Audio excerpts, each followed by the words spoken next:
integration of knowledge, the promotion of interdisciplinary work, the development of multi-sectoral responses are all attempts to respond more effectively to a new generation of challenges.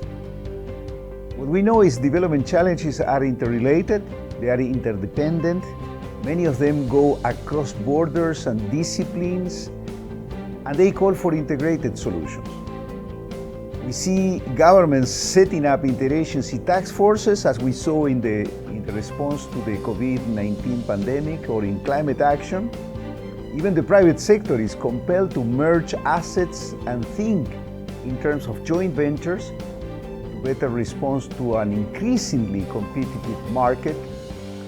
So it makes a lot of sense that the United Nations Development System, which in fact gathers the largest communities of knowledge in the world, moves to the next stage of integration. The reform of the UN development system is based on the old principle that unity is strength. And we need the strength when problems are exceeding our capacities as individual entities, particularly those problems that require a system response. And in the Philippines, we put the UN reform in motion when we were asked to be part of the solution of a very complex and serious human rights situation as a result of the so-called war on drugs. The empowered resident coordinator system allowed me to offer the good offices of the resident coordinator to conduct consultations, consensus building with the government, with member states, civil society organizations on the way forward.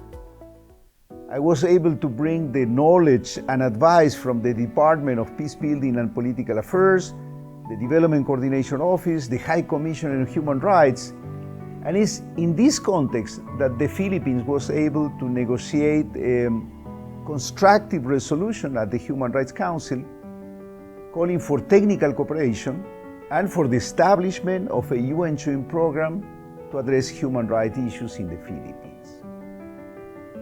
This Human Rights Council resolution establishes for the first time a mandate for the resident coordinator within the framework of the UN reform.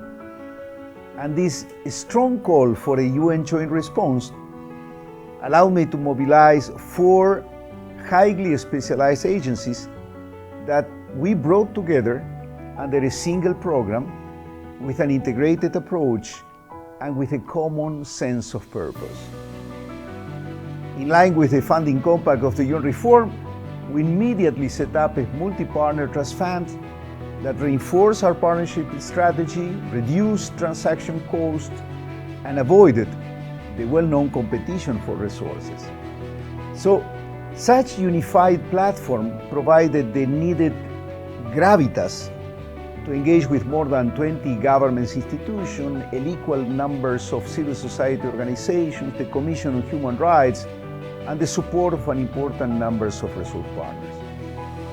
We have to admit at this stage that the journey is complex and is long, but it's more effective when we work together, when we share risk, when we tap on a wide range of services and coalitions. Let me just share an example. In the last UN General Assembly, the President of the Republic referred to this UN joint program as an example of the new generation of partnership between the UN and the government. So it's a good starting point for our UN reform.